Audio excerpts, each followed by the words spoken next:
Both Chicago and Cincinnati coming off losses in Week 6, needing to get back on track here in Week 7. Hey, how are you, folks? Jason Horowitz, NFL.com's Pat Kirwan. Glad to be with you here on the NFL Preview Show presented by Tyson Anytizers. And Pat, this game has turned towards a focus on Cedric Benson. Up against his old team, the team that he says was taking cheap shots at him. They didn't want to let him go to another team. He's flourishing with another team. What does he do this weekend against the Bears? Well, he struggled a little bit last week, but in general, this guy went into last week as the leading rusher in the National Football League.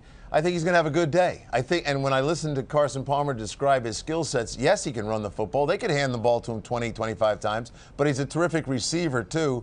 It's about Ced Benson is going to be matched up with Lance Briggs. That's what's going to happen. The way they play their 4-3 defense, they're going to have Lance Briggs many, many times in a position to mark him. And I think Lance is going to take advantage of that in the run part, but maybe struggle in the pass part. Bears are 6th in the NFL against the run. They held Michael Turner to 30 yards last week on 13 carries. We'll see what Benson can do. On the other side, though, Chicago still can't run the football, Pat. You know, Matt Forte came into the season with that hamstring. You didn't see a lot of explosion. He struggled in change of direction stuff. If you really look at him last year, as great as his season was, he was under 4 yards a carry. He's hovering in that area again. He's another guy that might hurt you more in the passing game than he will in the running game right now. And their offensive line struggles to be good run blockers. The other guy that you're talking about is Steve Slayton. We talked about that with Houston and San Francisco. What about Jay Cutler here and maybe the Bears offense as a whole?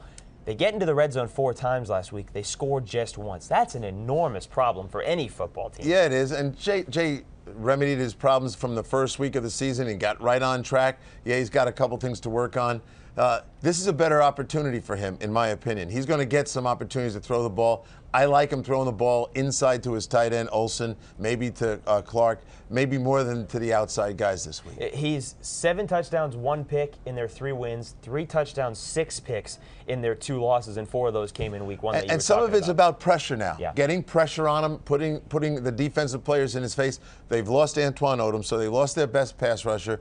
I'm talking to Eric Winston about that pass rush. He thought Robert Geathers, I always want to call him Jumpy, that's his uncle, is really the unsung hero of the pass rush pressure, but Payco might be out too. Yeah. So the front is going to look a little different. Cutler's going to get more time. And you're talking about a Bengals defense that last week allowed 392 passing yards and 4 touchdowns to Matt Schaub.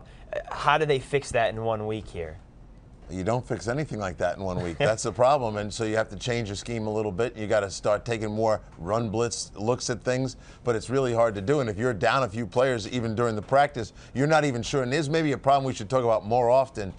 When you don't have guys practice on Wednesday and Thursday and you're trying to install the defense or the offense, you're starting to wonder, can we do the things we're practicing? You're giving the reps to guys that aren't going to play, or they might play, and then you can't use them. So it's complicated right now for a lot of coaches about what the plan will be. Cincinnati's at least at home in this game where there's a renewed enthusiasm for the Bengals, and you know, maybe in years past this would have been more Bears fans than there are Cincinnati fans. That's not going to be the case on Sunday. Who are you taking? You know, I like the Cincinnati Bengals spread offense. I don't think they should be fooling around trying to establish the run.